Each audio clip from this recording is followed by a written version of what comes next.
Hi guys, welcome back. பார்த்துட்டு இருக்கிறது electro கெமிஸ்ட்ரியில 3.6 sixth question பார்த்துட்டு இருக்கோம்.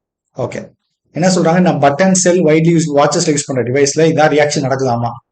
Determine delta G not of the reaction and E not கேட்குறாங்க. சரி, நமக்கு என்ன தெரியும்? E not is nothing but E not of cell is nothing but E cathode minus E anode.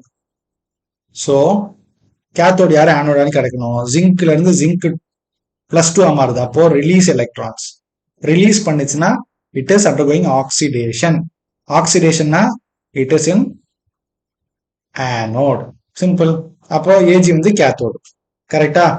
அப்போ ஜிங்க் வந்து anode, AG வந்து ஏஜி2 வந்து கேத்தோட். Cathode minus anode. கேத்தோடோட வேல்யூ என்னது? 0.344 மைனஸ் ஆனோடோடது இந்த வேல்யூ கொடுத்துட்டாங்கன்னு வச்சுக்கணும். கொடுத்துருப்பாங்க. ஓகே, பண்ணீங்கன்னா you will be getting the value as 1.104 volt. இது இ நாட் செல். அப்புறம் delta G not of reaction, delta G not is given by minus NF E not cell. என்னங்கிறது number of electrons involve. எத்தனை electrons involve? 2 + 2 electron involve.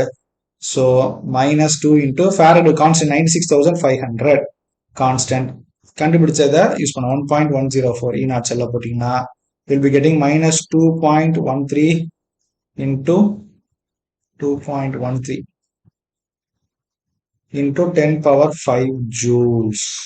Clear? Simple question. Okay, we'll meet with the next video. பார்க்கலாம். சேனலுக்கு மறக்காம subscribe பண்ணுங்க, ஃப்ரெண்ட்ஸுக்கு எல்லாம் share பண்ணுங்க. Thank you.